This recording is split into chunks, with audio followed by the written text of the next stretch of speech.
L'anagrafe sanitaria è un ufficio dentro agli ospedali più importanti e grandi. Il CUP è l'ufficio dove puoi prenotare visite mediche, disdire, cioè cancellare visite mediche, e pagare visite mediche specialistiche. Il CUP è dentro gli ospedali principali e a volte anche dentro le farmacie.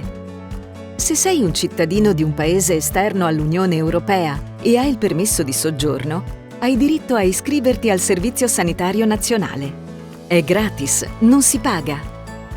Devi andare all'anagrafe sanitaria con un documento di identità e il permesso di soggiorno. Va bene anche un documento che dice che stai aspettando il permesso di soggiorno o stai aspettando il rinnovo. Nell'ufficio anagrafe sanitaria devi dare il tuo indirizzo e poi scegli un medico di base, il tuo dottore.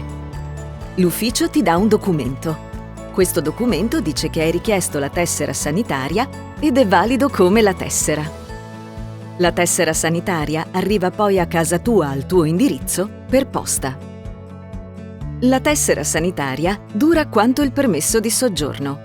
Quando prendi il permesso di soggiorno, devi rinnovare anche la tessera. Se non hai un permesso di soggiorno, non puoi avere una tessera sanitaria e non puoi avere un medico di base. Se non hai un permesso di soggiorno, puoi andare al pronto soccorso per la gravidanza, per minori, vaccinazioni, cura delle malattie infettive e della salute mentale. Se non hai un permesso di soggiorno, puoi avere un tesserino STP. Dura 6 mesi e poi puoi rinnovare di nuovo il tesserino. Per avere il tesserino, porta un documento d'identità all'anagrafe sanitaria.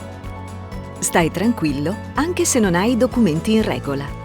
Gli operatori sanitari che lavorano negli uffici e in ospedale non possono denunciare una persona senza documenti. Vai in ospedale senza paura.